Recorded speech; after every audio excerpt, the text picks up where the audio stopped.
اب خبر شامل کرتے ہیں خانیوال سے۔ خانیوال پیش آیا ایک افسوسناک واقعہ، ایک ہی خاندان کے 10 افراد جاں بحق۔ شیخو پورہ سے میاں چنو آنے والی لاپتہ کیری وین 24 گھنٹے بعد میلسی لنک کینال سے برآمد۔ عمر اشرف کی رپورٹ کے مطابق وین میں ایک ہی خاندان کے 10 افراد شامل تھے۔ وین میں موجود 6 خواتین 2 بچے سمیت 10 افراد ڈوب کر جاں بحق ہو گئے۔ عینی شاہدین کا کہنا، وین گزشتہ رات 2 بجے میلسی لنک کینال میں گری تھی۔ 18 گھنٹے تک لاپتہ وین کے لواحقین اپنی مدد کے تحت ڈھونڈتے رہے۔ ریسکیو 1122 نے رات کو آپریشن کرنے سے انکار کر دیا۔ لواحقین نے پرائیویٹ غوطہ خوروں کی مدد سے امدادی کارروائیاں جاری رکھی تھی۔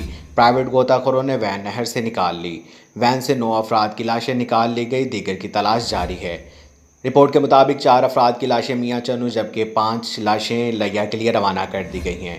مرنے والے افراد کی شناخت علی دعا فاطمہ، صبا عمران، ثنا اعجاز، شبنم اعجاز، اعجاز گلزار صفدر اور اعجاز شامی کے نام سے ہوئی ہے۔ آپ دیکھ رہے ہیں 94 نیوز۔ مزید خبروں اور اپڈیٹ کے لیے ساتھ رہیے گا۔